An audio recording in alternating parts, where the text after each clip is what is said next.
this pilgrimage back to London together with you. Tonight, our company is enriched by, on behalf of the Upper Austrian Governor, Member of Parliament, School Inspector, Notbürgeraustleitner and her husband.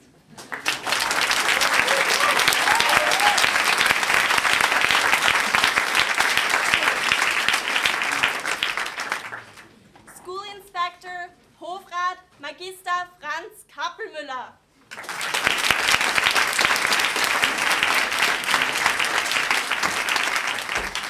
Former President of the Upper Austrian Education Board, Dr. Johannes Riedl.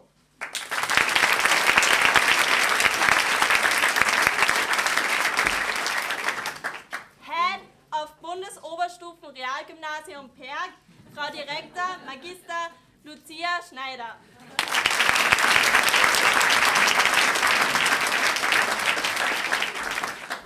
Head of Bundesgymnasium Steyr-Werndlpark, Director Magister Klaus Bachler and his wife.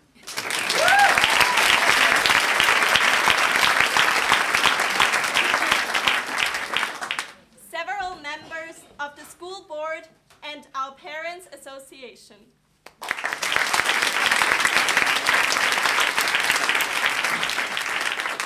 Last but not least, our head, Director Magister Josef Ratzenböck and his wife.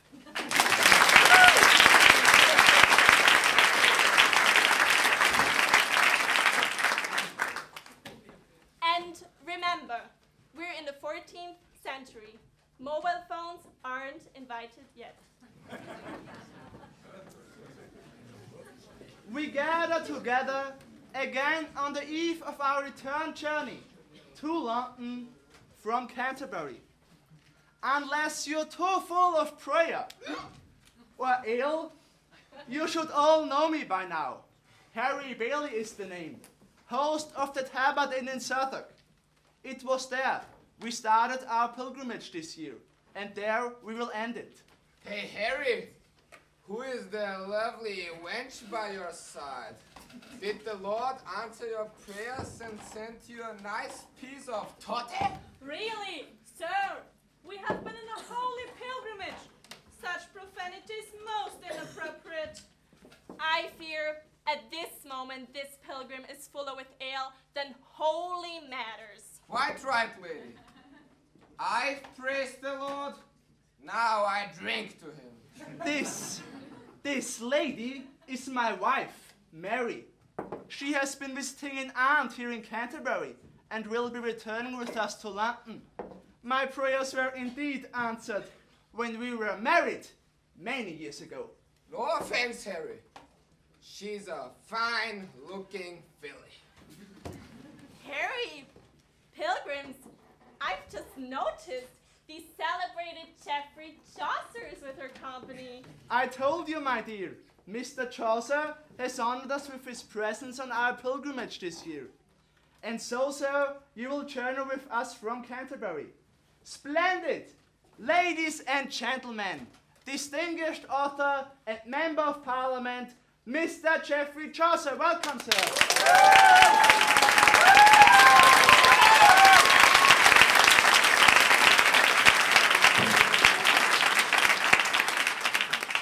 Harry, what about the tales? Ah, yes, the tales. At the start of our pilgrimage, you said free food and drink for the best tale-teller when we returned to your inn. Some of us told tales on our way to Canterbury. Now, what about the return journey? Will the tale-telling continue? Friend merchant, you beat me to it. I was just going to mention about the tales. My offer still stands. Fellow pilgrims, it's up to you. We heard some wonderful tales during our time together on this pilgrimage. If you agree that we should resume the tales on this, our journey from Canterbury to London, say aye. Aye! Those against, say nay. Nay! The ayes have it! I don't believe it. I just don't bloody believe it. You people are supposed to be religious. This is a holy pilgrimage. pilgrimage. Must I remind you of what St. Paul wrote in his epistle to Timothy? Punished they shall be, those who turn away from the truth, take tales and trash like that. It's the likes of you who are trash. Tales enrich the soul. What do you know about the soul, pardoner? You don't have one. The way you enrich yourself is by thinking of those who are stupid enough to be taken by you, saying that you will pardon sins for money. Relics, madame, estupidas! Money is the root of all evil. I know. Quote your Latin and your St. Paul, but it doesn't bring you closer to God. Pilgrims, God has chosen me to be the keeper of some of his holy relics. I offer them to you, to touch them, to hold them, and as you do so, to feel the power of the Lord flow through you. As the caretaker of these blessed objects, God then empowers me to pardon your sins. But even God's ministers have to live. Therefore, the Lord allows me some sort of earthly compensation. 1 crown, pilgrims, is all I ask. 1 crown, and I'll let you hold the likes of this. And what, pray, is that? Oh, brother, this is a piece of the sail from the boat belonging to St. Peter, when he tried to walk on the waves, and our Lord Jesus caught hold of him. Then, if it's so holy, why is it not in the possession of the church? Exactly, sister. Sail belonging to St. Peter. What out of Canada? You mind your tongue. And you mind that I don't take this piece of tat you call holy, which was more likely torn from a battle's net, and ram it down your unholy throat, you fake! You infidel! Pilgrims, peace! Remember, we are still in Canterbury, no more than a stone's throw away from the sacred place that we've made this journey to pray at, the tomb of the blessed martyr, St. Thomas a Becket. Thank you, sister. Unfortunately, some of us need to be reminded of that.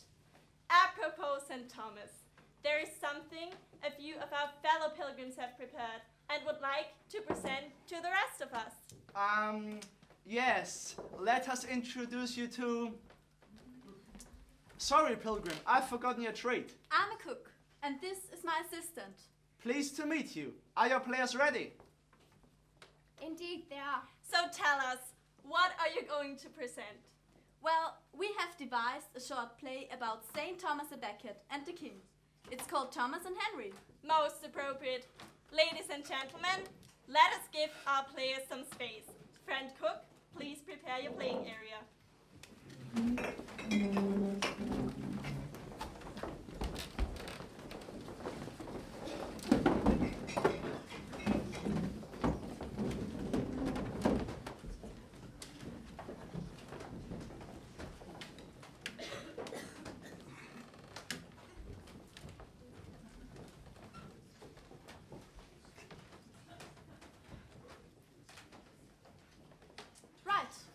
Prepared.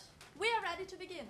Then, ladies and gentlemen, let us now be entertained with Thomas and Henry.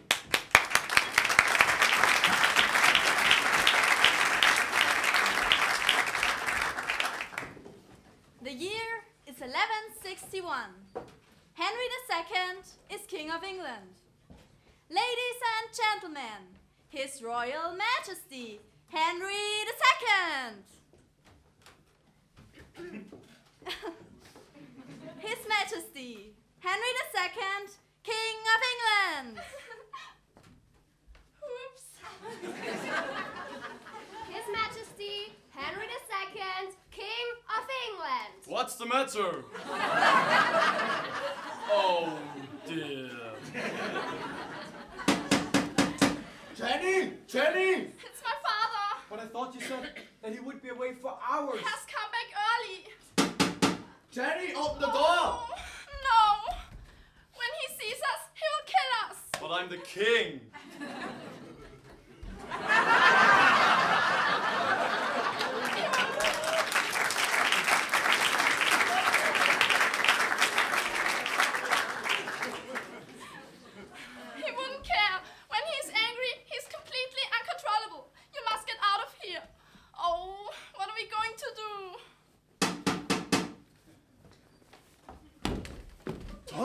Your Majesty. How did you get in here? Through the same way as you are going out. The window.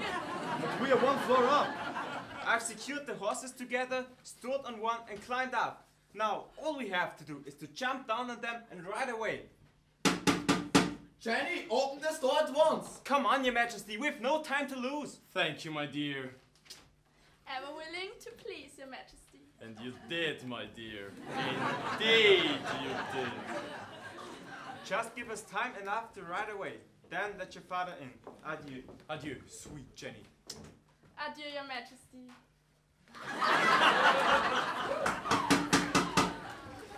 Coming, father. And so, the king's fate was saved by his friend, Thomas. But just exactly who was this friend? Well, none other than the Chancellor of England, Thomas Becket. King Henry had appointed him to the position in 1155. Previously, he'd been working for the Archbishop of Canterbury, who Henry did not like. Thomas Becket, from his side being Henry's most loyal and trustworthy servant, always became his greatest friend. It was rumored King Henry had concluded that Thomas Becket was the most intelligent man in all England. Now, back to a field somewhere in England.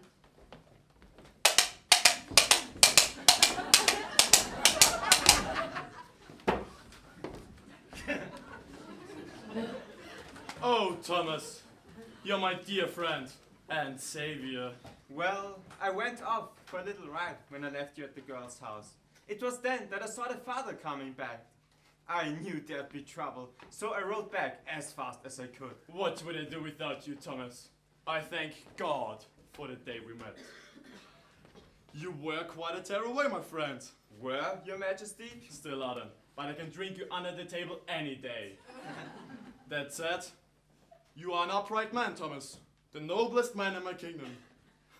My God, have you any idea how much trouble I took to make you noble? I think so. I remember that you pointed the finger at me and said, Thomas Becket, you are noble. The Queen and your mother were not amused. Well, the devil can take them. Both. My king. Really? My dear Thomas, I have never hidden from you the feelings I have for either my mother or my wife. My mother, the Lady Matilda, is an interfering old cow. The only good thing to have ever come out of her is, quite frankly, me. and as for my wife, the darling Lady Eleanor, well, I had to have her, literally out of duty, not love. Wee-haw! Pardon me, Your Majesty. Your groom told me you were riding in this area. Your royal presence is required back at court immediately. The Archbishop of Canterbury has died.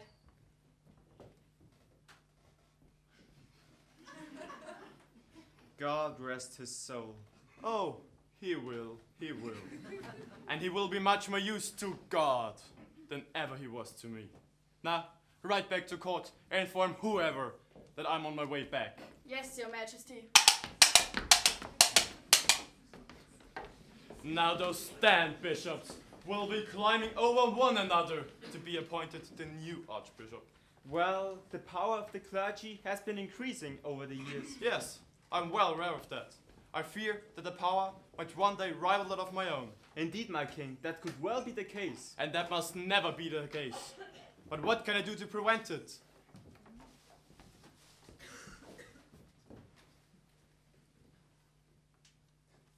Oh, Thomas! Thomas! An extraordinary idea has come into my head. I suddenly feel very intelligent. That probably comes from making love to that sweet girl Jenny just now. What is it, my king? We need a new Archbishop of Canterbury, and I think I know the very man. Be careful who you choose, my king. Once in Canterbury, he will no longer be on your side. He will be on the side of God. But Thomas, what if the Archbishop is my man, and Canterbury is for the king? Is there such a man, Your Majesty? Yes, Thomas, there is. You. Oh no! My king! Please, no! Thomas Becket, not only are you my friend, but you're the most honorable man I know. But this honor you want to give to me might be too heavy to bear. I'm frightened, my king. Please, I beg of you, don't do this. You have never disappointed me, Thomas. You're the only man I trust. Please, my king. No more words, Thomas. Not only does the king wish you to be the new Archbishop of Canterbury, but he decrees it. Now, let us ride back to court. I can't wait to see the bishops' faces when I tell them the news. Come on. Deus, in adjutorium, meum intende.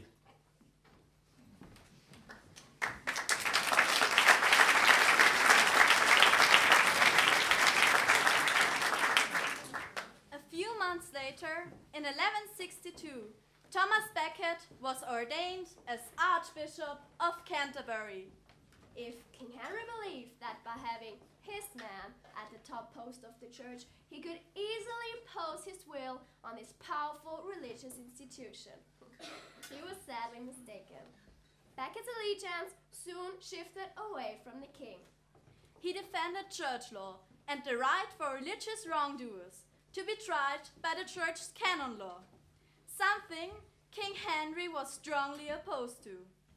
To the king, the law of the land was just that. Secular courts must apply to the church as well. Thomas fought Henry at every turn. Their friendship soured as their arguments over the church powers grew increasingly heated.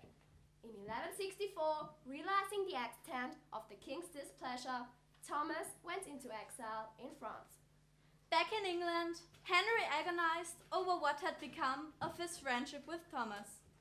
He found no comfort from his wife or his mother. My son, I understand your feelings for Becket. No, you don't, Mother! You could never understand how I feel for that man. He was my dearest friend. I loved him. Love? Love? Obsession, more like. An obsession that is unhealthy and unnatural. Put him out of your mind. Leave him to rot in exile. My God, if I were a man! Thank God, Mother, he gave you breasts. An asset from which I derived not the slightest benefit. I was born to be suckled by a peasant girl. That is why it is so difficult to see the king beneath your crown. Oh, so you have something to add, my lady. Then, let's hear it. Spit out your poison. I tolerated your mistresses, but don't expect me to tolerate everything. Becket, always Becket. You went to the whorehouses together. He lured you away from the duties you owe me. Dear wife, in matters of decadence, it was I who lured him. I didn't need anyone to lure me away from the duties I owe you. I gave you children and England and heir. Thank God my duty's done. Henry! Thomas may be my enemy now, but he gave me everything that isn't all good in me. What have either of you ever given me? I'm your wife. I gave you my body. I gave you your children. I don't like my children. And as for your body, madam, your body was a desert that duty forced me to wander in, alone. But you have never been a wife to me. Now, leave me, both of you. Oh, Thomas! Thomas! What am I to do with you?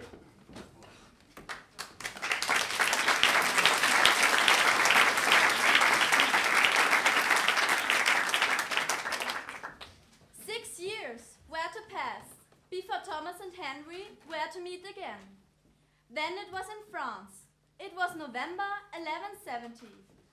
For the friends who were once so close, this was a very uneasy meeting.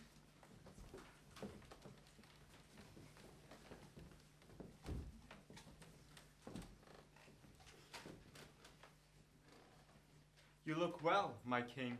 So do you, Thomas. Are you well, my lord? I'm bored, Thomas. I miss you. I miss my friend. What happened to us? Our spirits were free. We soared above the rest. What happened to change it all? You introduced me to deeper obligations. Come back, Thomas.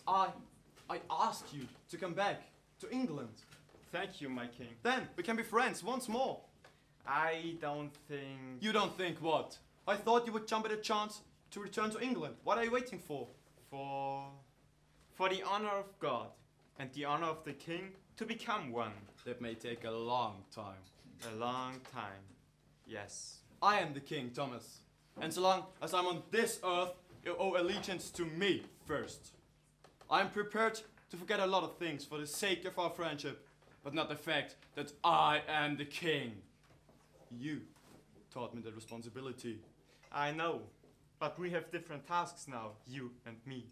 Yours is to be king and do your duty for your country. And yours? Mine is to do my duty to God. We are both aware of the delicacy of our positions. Let us hope that God will find a solution for it. I loved you, Thomas. I know, my king, and I loved you. Then where's the problem? You cannot forgive me for loving God better than you. I will return to England. However, I fear that this is the last time we will meet. What do you mean? I will give you safe passage back to England. Don't you take my word? I do trust you, my king. May God be with you. Thomas!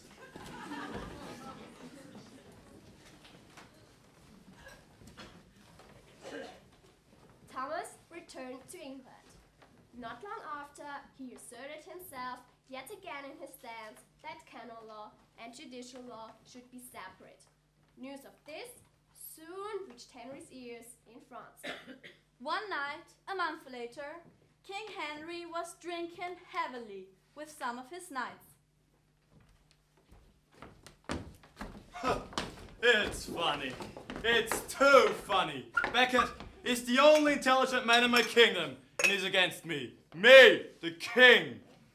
Your Majesty, this man is a fool, an idiot, dirt beneath your royal feet. Hold your tongue.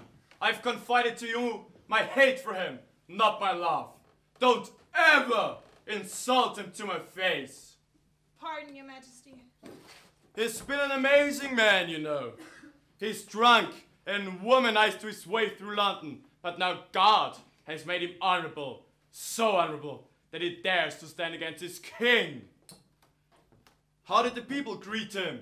The peasants love him. They cheered his way back to Canterbury.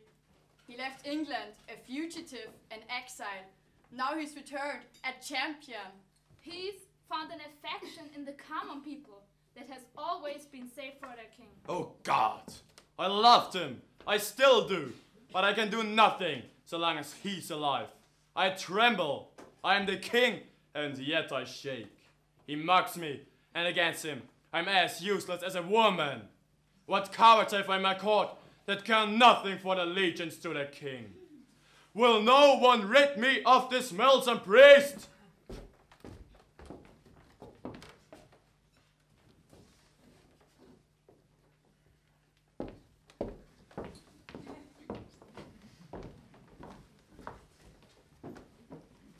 The king's outrage inspired the 4 knights to sail to England the next day.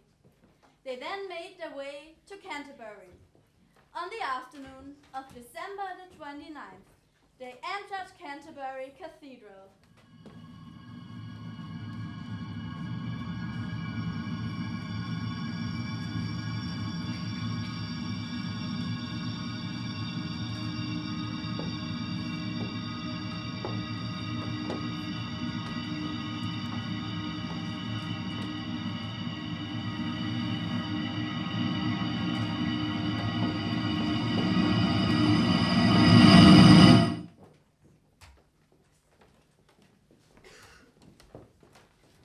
They murdered Thomas Becket. When King Henry heard the news, he was completely distraught. He maintained that the words he'd spoken to his knights were misinterpreted. The knights were not punished, but fell into disgrace. Several miracles were said to have occurred at the tomb of Thomas Becket. In 1773, he was made a saint by the Pope. And to this day, we still make pilgrimages to pay homage to and pray at the martyrs' final resting place.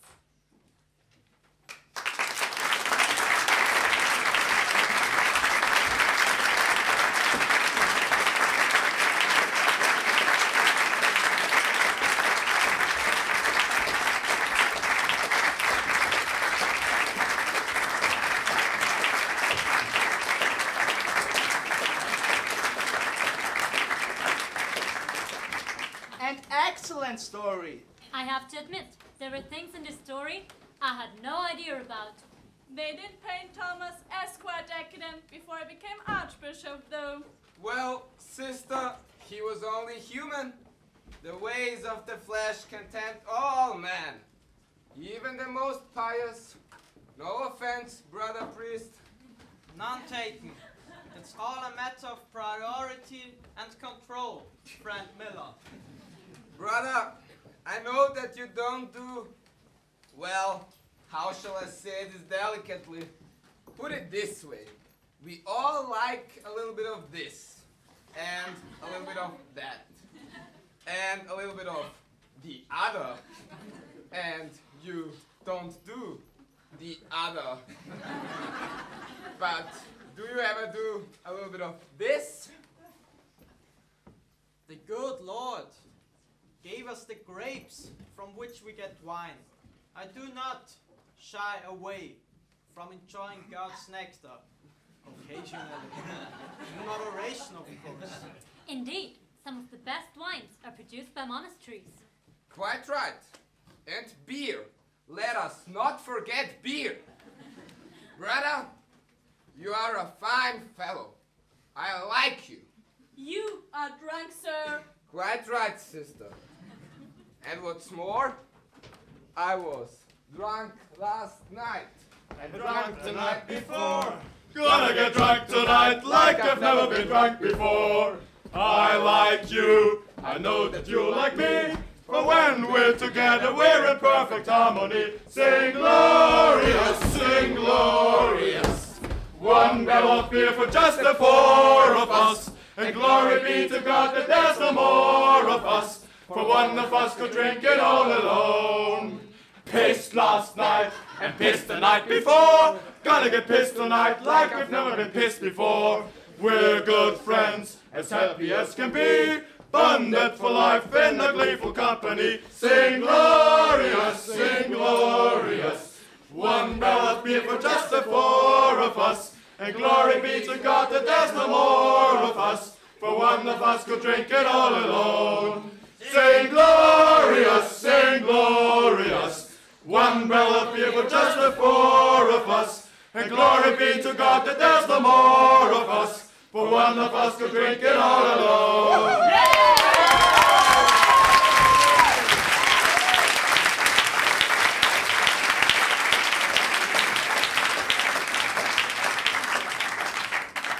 Gentle host, I am Marie, a land manager for a wealthy lord.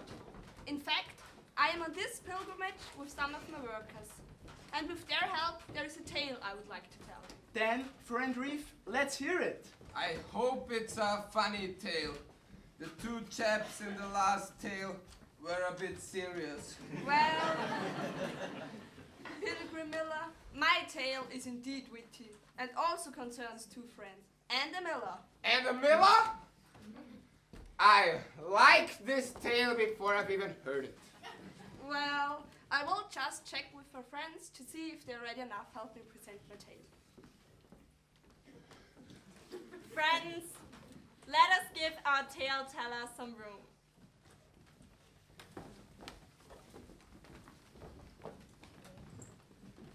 Are your helpers prepared? Yes, indeed, and we are ready to start. Then, pilgrims, we give you the Reef's tale.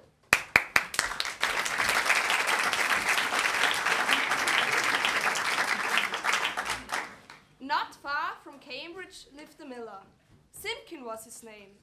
He was not a particularly honest man. He liked to steal from anyone who brought him grain to grind in his mill. He would always take off a decent portion and keep it for himself. He had a wife called Fanny and they had a daughter called Molly. They also had a baby who was only a few months old. One of Simpkin's best customers was the warden of a college at Cambridge. The warden was getting suspicious about Simpkin and one day called 2 students to her office. Come in! Ah, Ellen and John.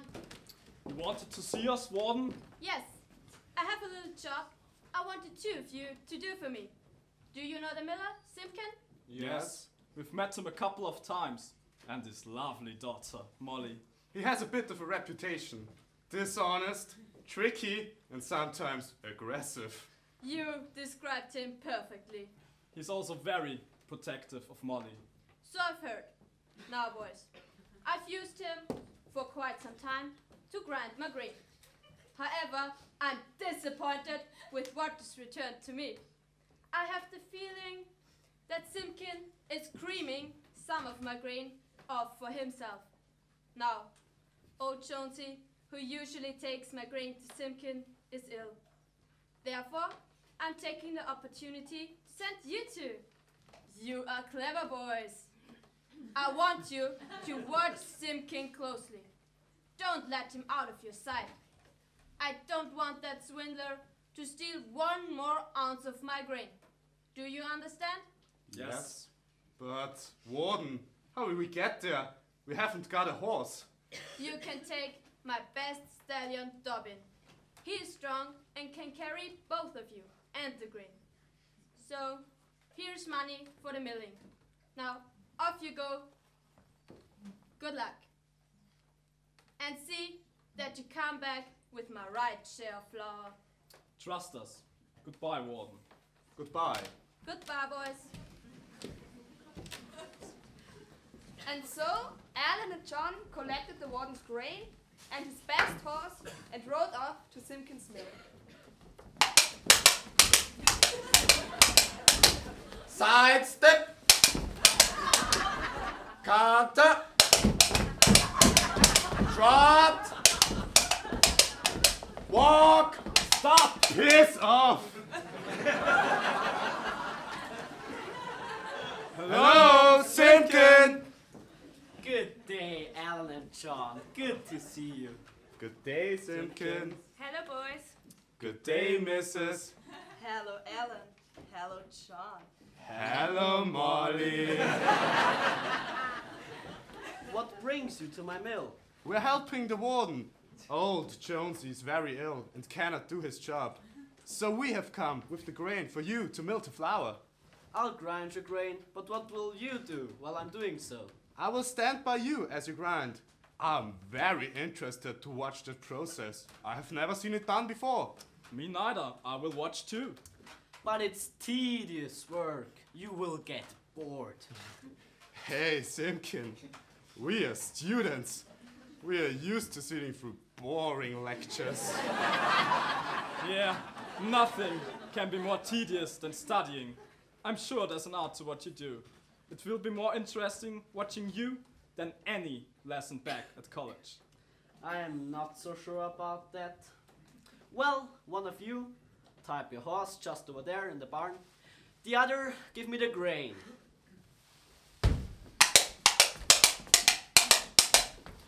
Take those up to the mill, John. I'll be right with you. Right. Silly fools. They think they can catch me out. I will trick them yet. The most learned college boy is not necessarily the wisest. Fanny? My husband? When I take Alan to the mill, go to the barn, untie the horse and let it go. After about half an hour or so, start shouting that you've seen the horse running away. Molly? Yes, Father? Start up the bread oven. Not only will I be helping myself to the boys' flour, but I want you to take some of it and bake it into bread for me to take to the market tomorrow. But... No buts, girl! Just do as I say. Yes, Father. Alan, let's go to the mill. Sounds like there's a storm brewing. Best be getting inside then. Come along.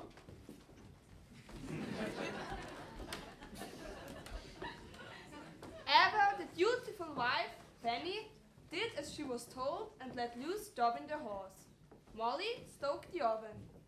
Meanwhile, Alan and John, unaware that Dobbin was free, watched Simpkin the miller closely to see that he didn't cheat them. Half an hour passed.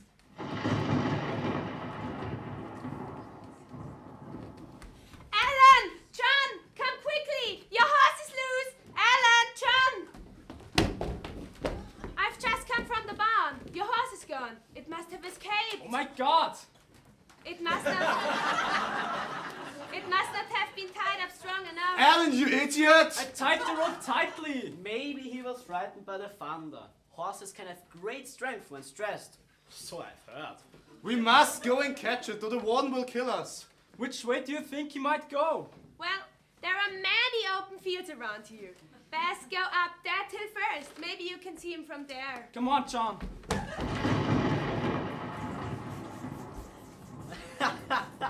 Well done, Fanny. They'll be gone for quite some time. I'll finish off the milling. Send Molly up for the flour.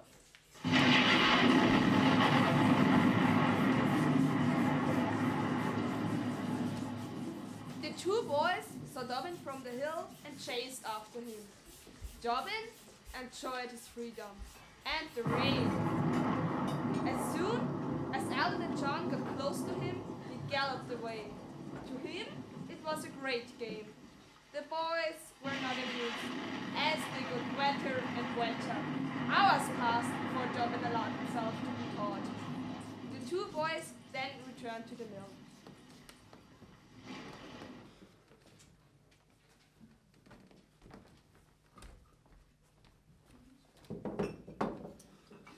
We're about to have some visitors, my dears. Just see them through the window. Enter! Simpkin, we finally caught the horse. They've tied him securely in your barn. It's too late to go back to Cambridge. Can we have a shelter and something to eat and drink? You can have it. If you pay. Here's all our money. Now may we stay? Yes, but my house is small. We will have to rearrange the house to fit the two of you. And get out of those wet clothes. Molly, get a couple of towels. Yes, father. Fanny, some ale for these lads. Yes, my dear. Thank you, Simpkin. You're a kind man. Don't mention it, boys. It's the least I can do. I'm glad you caught up with your horse. That's the main thing. It's the warden's best horse. We couldn't have come back to Cambridge without him. Oh dear. Don't be coy, Molly. You've seen me in my smalls before. There you are, lads. Thank you. Here you are, boys. Thank you. Thank you.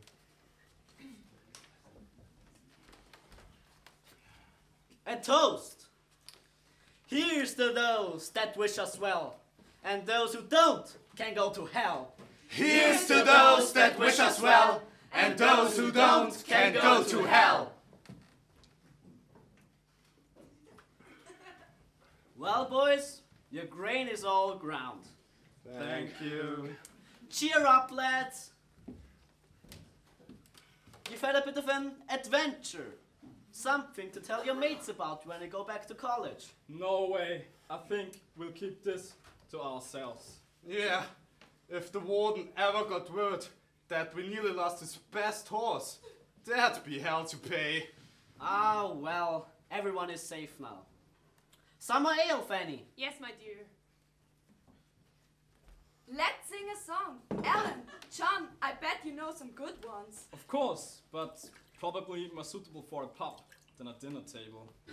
No need to stand on ceremony here, boys. We use a song and a drink after all the milling is done. Yes, lads. Have another good swig of ale and forget about today's troubles. You've been roving all over the countryside for your horse. I know just the song. The Wild Rover. Okay, let's do it. I've been a wild rover for many a year, and I spent all me money on whiskey and beer. And now I'm returning with gold in great store. And I never will play the wild rover no more. And it's no, nay, never. No, nay, never, no more. Will I play the wild rover? No, never, no more. I went to an alehouse I used to frequent, and I told the landlady my money was spent. I asked her for credit, she answered me nay. Such a custom as yours I could have any day. And it's no, nay, never. No, nay, never, no more. Will I play the white rover? No, never, no more. I took from my pocket 10 sovereign Sprite, and the landlady's eyes opened wide with delight. She said, I have whiskey and wines of the best, and the words that I spoke sure were only in jest. And it's no, nay, never. No, nay, never, no more. Will I play the white rover? No, never, no more. I'll go home to my parents, confess what I've done. And I asked them to pardon their prodigal son. And if they caress me as oft times before, sure I never will play the white rover no more. And it's no, nay, never. No, nay, never, no more. Will I play the white rover? No, never, no more. One more time. And it's no, nay, never. No, nay, never, no more. Will I play the white rover? No, never, no more. Hey!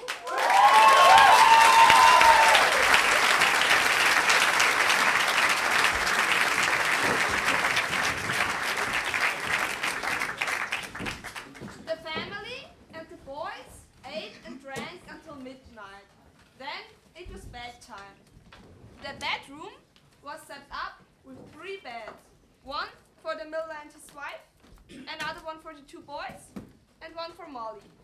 At the base of the miller's bed was set the cradle of the baby.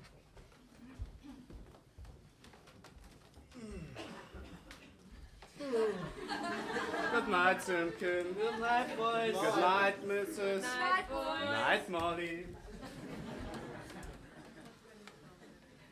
All slept, except for Alan and John. Simpkin snored loudly.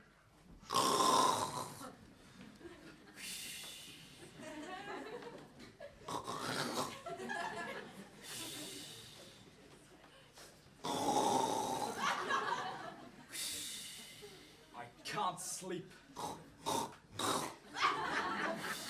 This sound is horrible.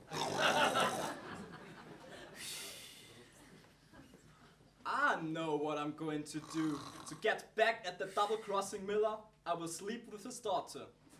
She's a cute thing. And after all, my learned friend, the law says, if a man is ill-treated, in our case cheated, in one way, he is to be relieved in another.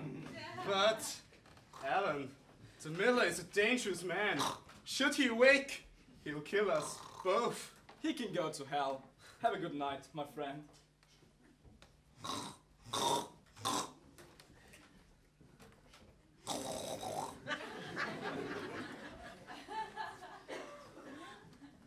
Alan! Shh, Molly, my love. Oh! Alan! Oh! This isn't fair.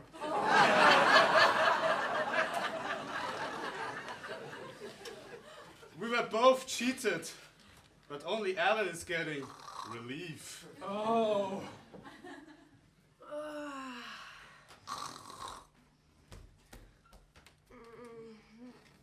I'm bursting for a piss.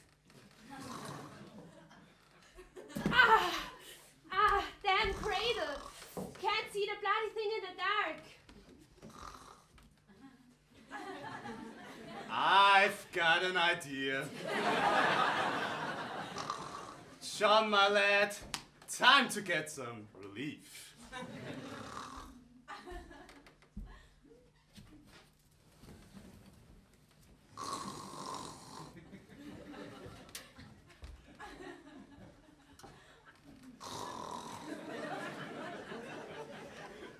Now, where was that cradle?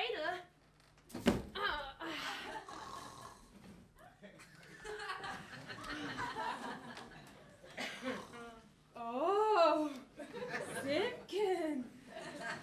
You haven't done this for a while. We've slept in separate beds for so long.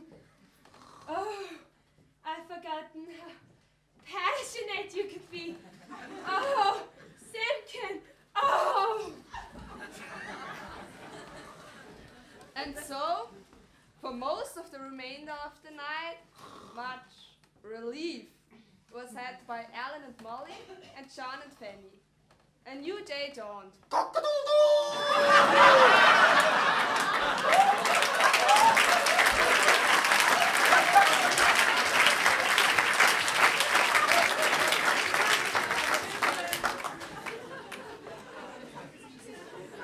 Molly, my sweet, it is now almost day, and I must leave.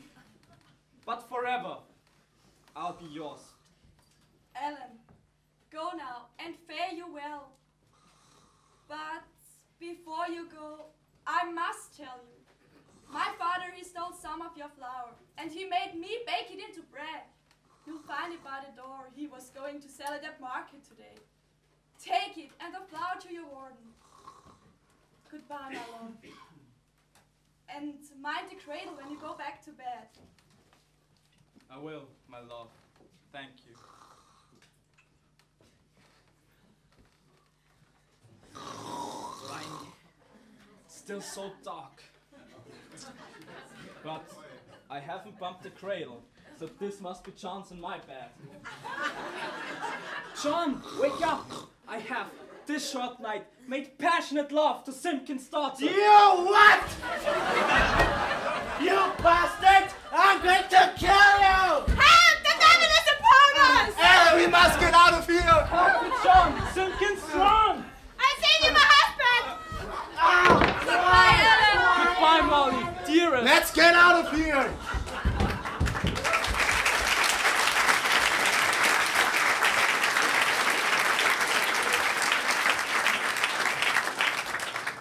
Alan and John picked up the money pouch from the table, grabbed the bread and the flour, and made their way to Cambridge and Dublin. Now, they would have a story to proudly tell their classmates. And as for Simpkin, he was done out of his money, his milling, and tricked over his wife and daughter. As the saying goes, do as you would be done by.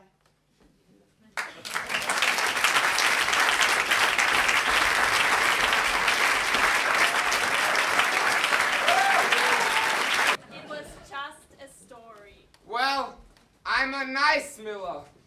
An honest miller. And you? You are pretty.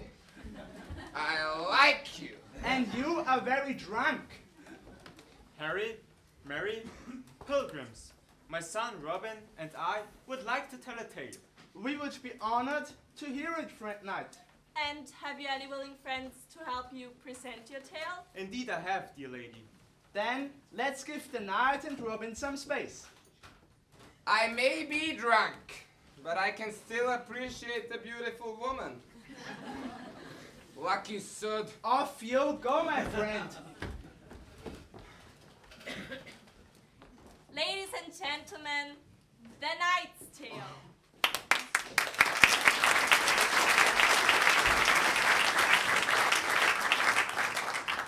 Let us take you back to ancient Athens. Duke Theseus has returned from a long campaign. With him is his new bride, the queen he won in battle, Hippolyta. By her side is her sister, Emily.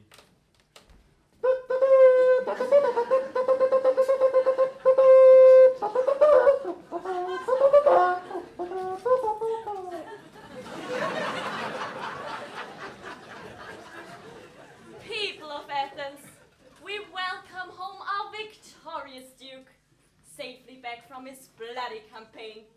Athens also welcomed his beautiful new queen and her sister.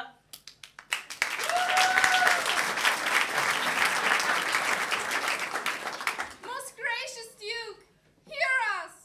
Great Theseus, help us! Have pity on us!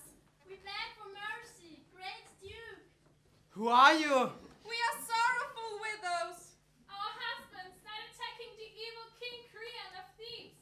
Their bodies lie where they fell, rotting, to be eaten by dogs. Cruel King Creon will not let us bury our dead. Please, gracious Duke, we implore you to avenge this terrible injustice. I hear your cries. I feel your pain. By my honor, I will have my revenge on this tyrant Creon. We thank your lordship from the bottom of our hearts. We are forever in your debt, great Duke. You will be remembered in our prayers. Go now, gentle widows. By my word, you will give your dead husbands proper burial. Harold, Noble Duke, go quickly to my generals. Inform them that we will march to Thebes immediately. I will be with them straight away. I shall, my Duke. Theseus, my love. Hippolyta, my dearest queen, honor forces me to cut short our celebrations. People of Athens, your Duke thanks you for your welcome. However, when they are suffering, the like of which you have just heard, I will do everything in my power to suppress it.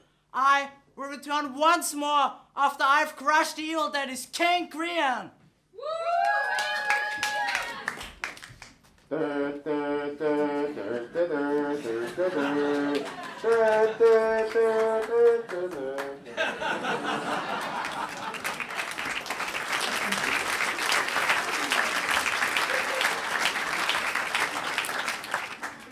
And so, Theseus and his army marched directly to Thebes. Arriving outside the city walls, Theseus loudly challenged Creon to battle. A bloody encounter followed, during which the evil King Creon was killed. That night, the victorious Athenian army lay encamped on the edge of the battlefield. So now, gentle widows, justice has been served, and your man can rest in peace.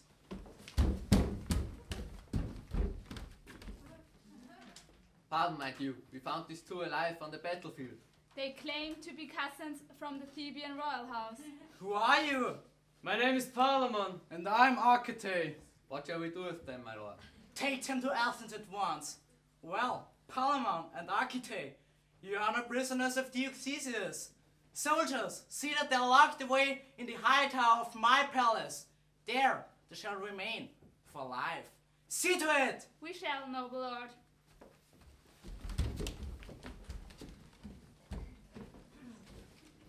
And so they were.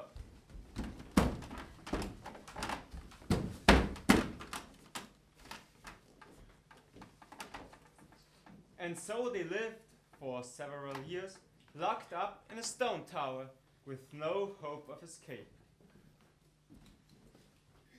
How long has it been now, cousin? I have lost track of time, but thank God we've been together. Can you imagine what it would have been like in here alone? It does bear thinking about. We always swore that we would stick together until death. Until death. At least we're not in a dungeon. We do have a view, even if it's just a small window. We can look out and see. Oh my God! Palamon, what is it? Are you alright? Oh cousin, I've been wounded, struck by Cupid's arrow. There's a divine creature, a goddess walking below in the garden. Venus, goddess of love, please free us. What a beauty. I must win her. I'd rather die than lose her. What are you saying, Archete? Surely you're joking? We're like brothers, you traitor. How dare you love the same lady as I? I loved her first. As a woman, you thought she was a goddess. My love is real. Anyway, is fair in love and war. I can't believe what I'm hearing. Nevertheless, what can either of us do stuck in this prison? Nothing.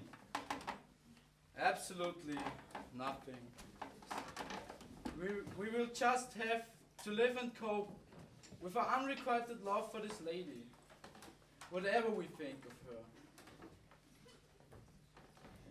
The two cousins now tolerated each other, fighting over the window view with the hope of seeing Emily again. Then, one day, Duke Theseus had a visit from an old friend. Pyrotheus, my dear old friend, I can't tell you how happy I am to see you again after so many years. It has been a long time, Theseus. I don't think we've met since your battle against Priam. He was an evil creature. Thebes is well rid of him. I do have a favor to ask of you, my friend. Yes? It's about one of the prisoners in your tower, the one called Archite. What about him? I have known him since he was a boy. He's not a bad young man. Theseus, I beg of you, please release him from prison. Because I've always valued you as trusted friend, I will grant your request. Thank you from the bottom of my heart. Only on one condition. What is that? That on the pain of death, he never sets foot upon Athenian land ever again. I shall impress that upon him. Thank you again. Come now, let's have a drink.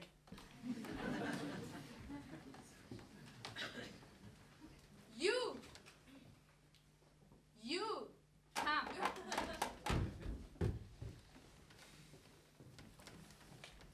One might have expected Archite to jump for joy at his release. However, he despaired at not being able to see Emily ever again, whereas Palamon could view her every day. And Palamon, alone in the tower, thought how lucky Archite was. He was free to plan how to make contact with the beautiful Emily, while he, Palamon, was locked away and could do nothing. After 2 years, Archite, still hopelessly in love with Emily, decided to defy Theseus' ban and planned a return to Athens. He disguised himself as a peasant worker and got a job in the palace. Because he worked hard, he was very popular at court. He did see Emily, but he had to worship her from afar. Meanwhile, Palamon was plotting his own escape. The soldiers had taken pity on him and started to bring him wine. Unbeknown to the soldiers, he had found a small, venomous plant growing in his cell. He crushed some of the leaves into what was almost a powder, and dropped the powder into the wine. That night, he asked the soldiers to have a drink with him, as it was his birthday. They toasted. The soldiers drank, but not Palamon. He pretended. The poison took almost immediate effect. The soldiers started to grow dizzy. Palamon overpowered them and made his escape. He managed to make his way undetected out of the palace. But tiredness soon overcame him in a nearby wood. Knowing he was safely away from the palace, for the time being, he lay down and fell asleep. A new day dawned in Athens.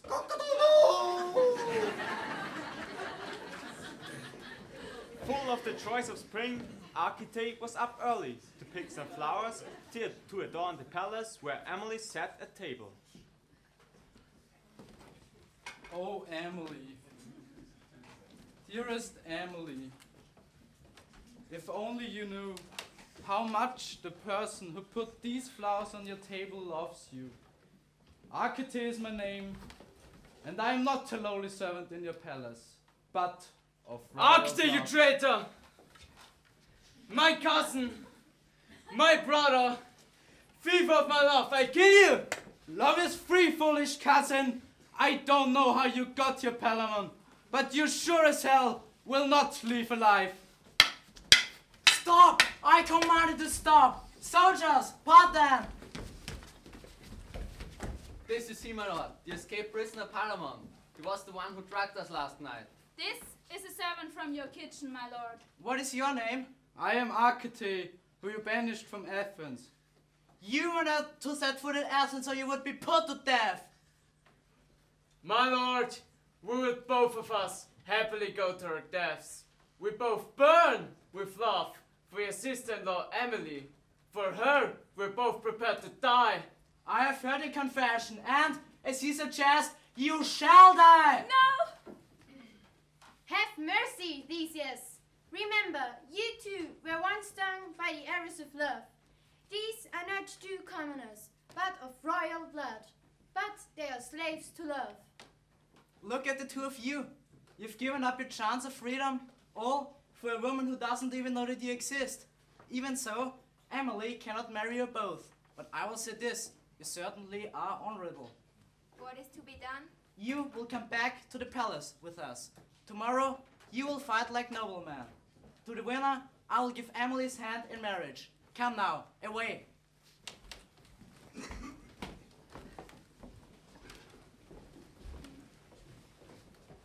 Duke Theseus immediately put plans into motion for a jousting tournament between the two cousins the next day.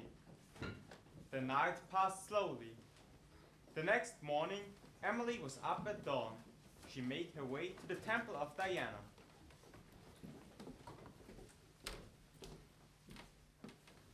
Oh, fair goddess, you know, I'd rather roam free forever than be a wife. If you can, make it so there's peace between Palamon and Arcite. It has already been decided that you will marry one of them. But which it will be, I cannot tell you. Go now and be strong. If I've one last prayer, then let it be the one that desires me most. Palamon was also up early. He chose to say his prayers at the temple of Venus.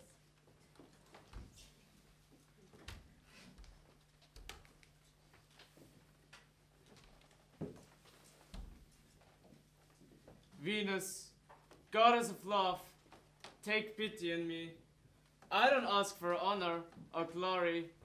All I desire is for you to give me Emily, so that she's mine, and mine alone. But if you decide Arcite should have her, let me down his lands. I have heard your prayer, Palamon, and it will be answered. Does it mean that it will be granted, O divine one? Seek to know no more. Go now.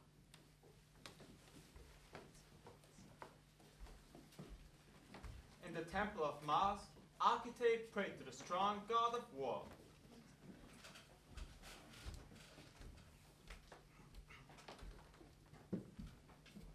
Noble Mars, I am torn apart by love, more than any living creature ever was.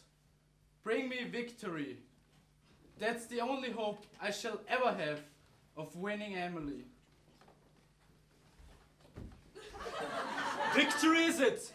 You dare to hope for victory? How do you answer my prayer, warrior of the skies? Continue to hope. Victory might well smile upon you. Now go, quickly. Palamon will win. Not if I have anything to do with it.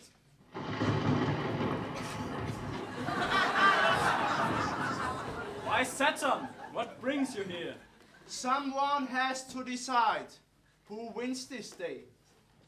Petty arguing won't do it.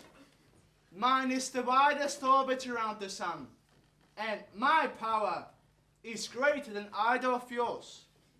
I decree that Palamon wins this lady. Venus, that I promise. Mars, you will help your men.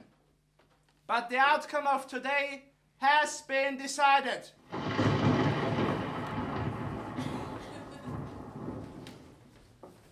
And so came the hour of the tournament. Word had spread throughout Athens about the joust of honor that was to take place. Everybody waited in expectation to see what the outcome would be. Duke Theseus, Queen Hippolyta, and Emily took their place on the podium.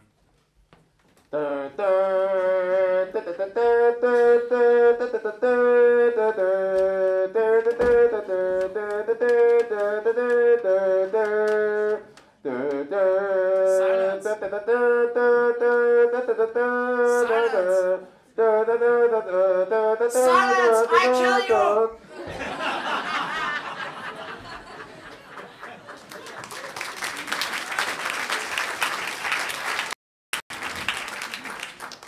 The two cousins mounted their horses and entered the arena. One hit will decide the outcome of this fight. The winner gets Emily's hand in marriage. May the best man win. Hippolyta, your handkerchief.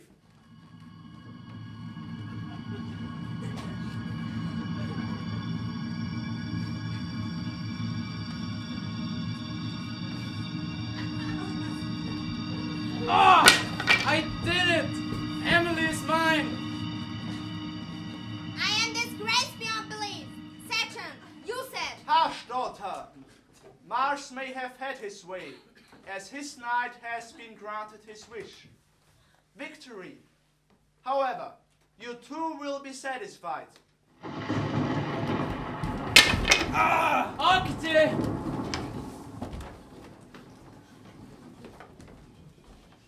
Are you all right? My head. Everything grows dim, my brother. I fear I'm mortally wounded. I'm dying. Architect! Where is Emily? I'm here. Emily, queen of my heart, take my hand. My life was worth this one moment.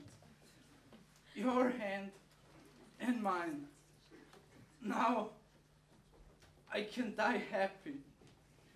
And Palamon, my cousin, my brother, my rival in love, take Emily and love her for us both.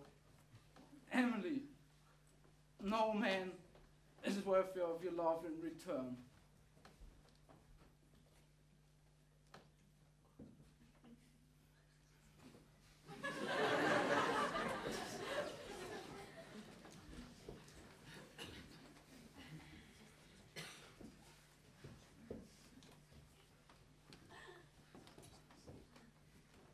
Out of great sadness, let us bring true happiness. Take pity on noble Palamon, Emily. Sister, take Palamon willingly for your husband. He's a fine young man.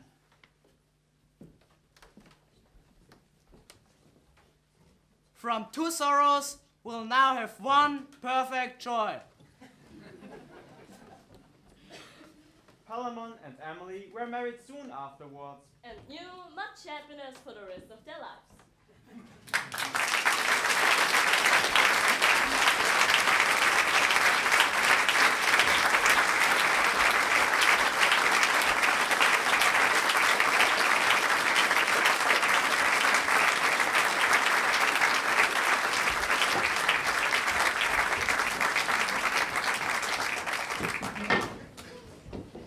A truly excellent tale. I like that story.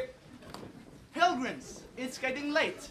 Perhaps we time enough for one last quick tale. Well, I have one. It's about a little bit of this, and a little bit of that, and a little bit of the other.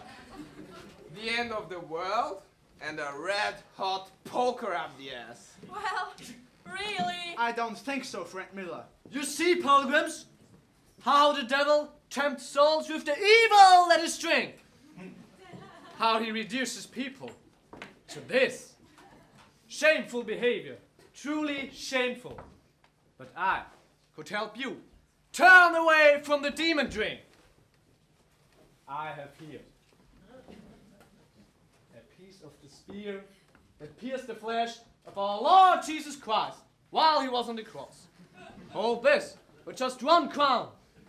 And Pilgrim Miller, I will pardon you of all your sins.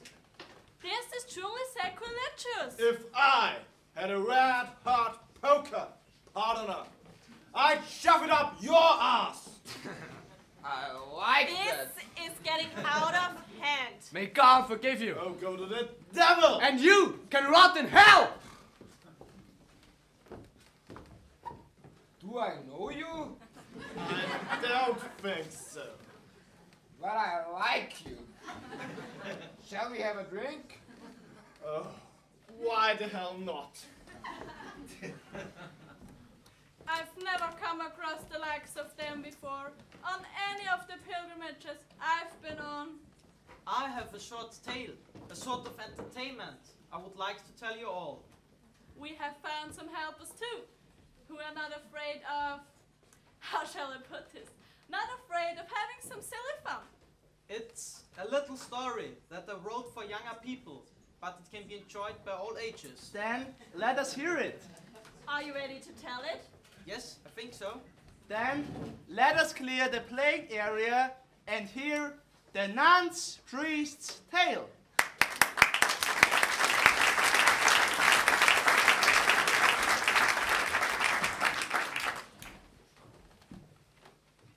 Once upon a time, there was an old widow who lived in a cottage on a small farm. She had 3 cows, 3 pigs, and 1 sheep.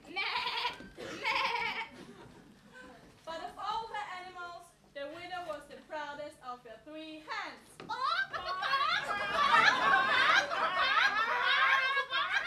And the cock of the roost, Chanticleer.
What was that?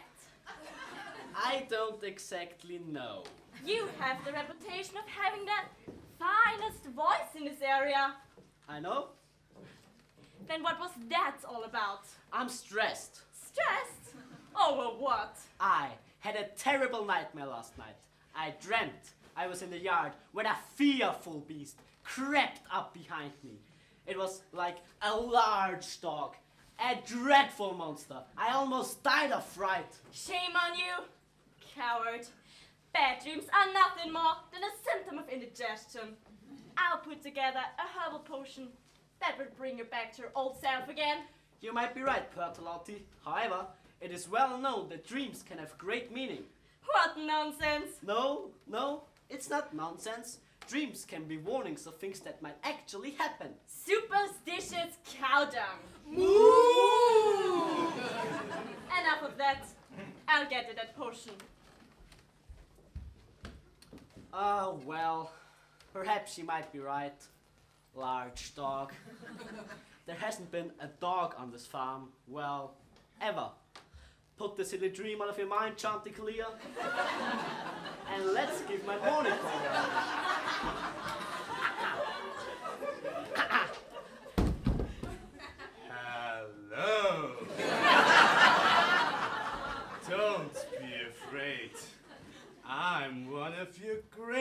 admire us. It is widely known that you have a magnificent voice. I came here to have the pleasure of just hearing you call. Really? Yes, indeed. We foxes have a good ear for music, and to hear Chanticleer, the cruiser of the cocks, well, that would truly be a privilege.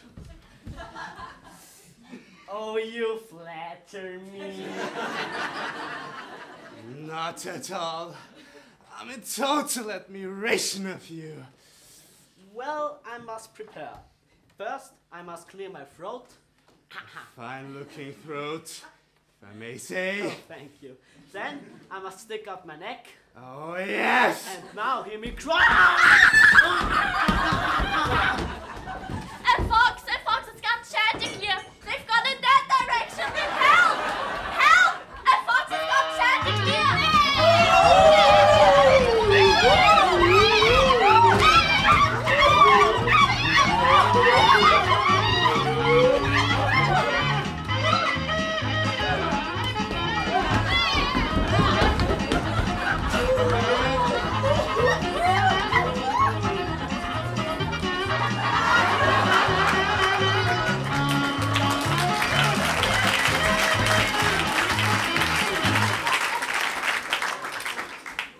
Mr.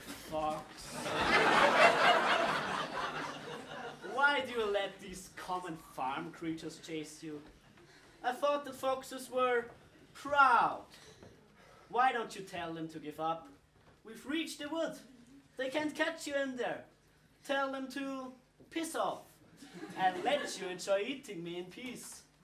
Come on, Mr. Fox. You're strong. Or maybe not. Maybe foxes are not as strong as they are made out to be. Oh, shut up! Oh. Oh. Oh, come down out of the tree, Chanticleer. Not bloody likely. I didn't mean you any harm. Please come down so I can explain to you face to face. You're such a handsome cock. I wouldn't hurt you. Come down. No way. I'm not such a fool to be tricked twice. Your flattery won't work on me a second time. I've learned my lesson, Mr. Fox, and now piss off! But you! Oh, bugger it.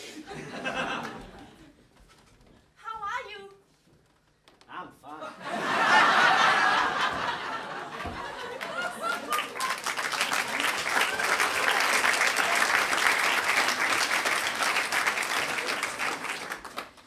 Where's the fox? I outfoxed the fox.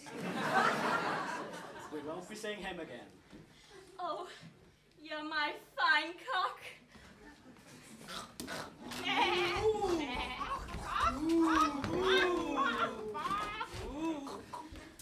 So, let's hear you crow.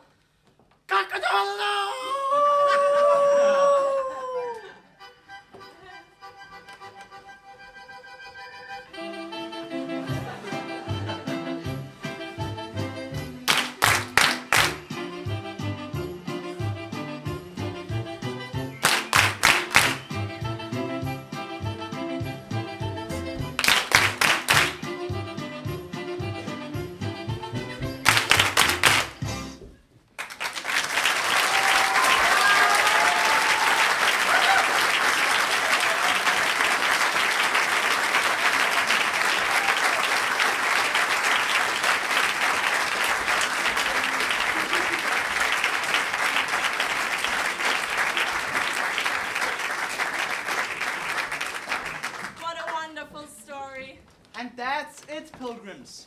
We'll be in the outskirts of London tomorrow. Yes, and peace at last from all the bloody tale-telling. I like the stories. They weren't so bad. So Harry, have you decided which tale was the best? I've been giving this a lot of thought. We've heard some wonderful tales, during our time together on this pilgrimage. Don't you agree, Mr. Chaucer? If this becomes a regular occurrence, you'll have quite a collection. The Canterbury Tales. How's that for a title? You still haven't said who the winner for the best tale is. You are all winners. And so, Mary and I would like to invite you all back to our pub, the Tabard Inn, for a pig roast and lots of ale.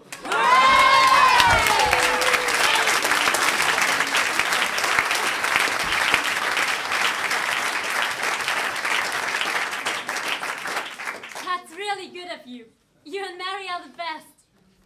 And then we will have to say goodbye. That's bad. I like you. All.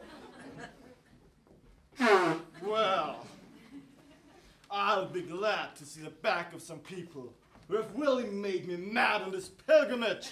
Well, you know what they say. Some things in life are bad. They can really make you mad. Other things just make you swear and curse. When you're chewing on life's crystal, don't crumble. Give a whistle. And this will help things turn out for the best. And always look on the bright side of life. Always look on the bright side of life. If life seems jolly rotten, there's something you've forgotten. When you're feeling it dumps, don't be silly chumps. Choose perseverance and wisdom, that's the thing. And always look on the bright side of life. Always look on the right side of life. For life is concerned, And that's the final word. must always face the curtain with the bow. Forget about the sin, give the audience a grin. And try to realize it anyhow. And always look on the bright side of death. Just before you draw your terminal breath. Life's a piece of shit, and when you look at it, life's enough and that's a joke, it's true. You'll see it's all a show, keep on laughing as you go. Just remember that the last laugh is on you. And always look on the right side of life. Always look on the right side of life. Always look on the right side of life. Always look on the right side of life.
fellow pilgrims, there is one person among us who we owe a lot of gratitude.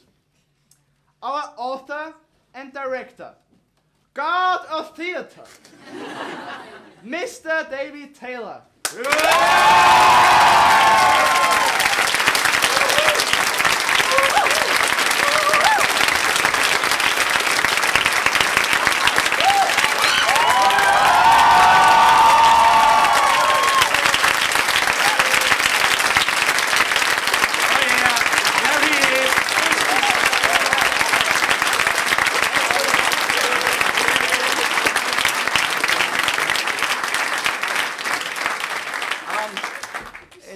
It's really strange because here we are in our second decade of theatre projects here, and I've lost the words now. It's actually funny enough. This group is actually the first group that I've worked with in advance of doing the theatre project when they were in the 6th form, and I sort of knew then that they were up for a little bit of fun. So when it came to thinking of what to do this year, some of them had already done as a workshop the original Canterbury Tales. And yeah, I thought they would have some fun. And I must say that we have had a lot of fun. I thank Mr. Chaucer. We did 24 of your tales a few years ago. We've only done 3 this time because Henry and Thomas and Henry you won't find in Chaucer. That was my idea. But I think you will all agree, in the last hour and a half or however long it has been, it's been great fun. There's been a lot of wonderful comedy presented by all of you, and I will have to say this is some very good dramatic moments as well. And so for a group of young people who are not professional actors, I have to say thank you very much, all of you. It's been a fantastic journey, an amazing journey. And the last, my applause.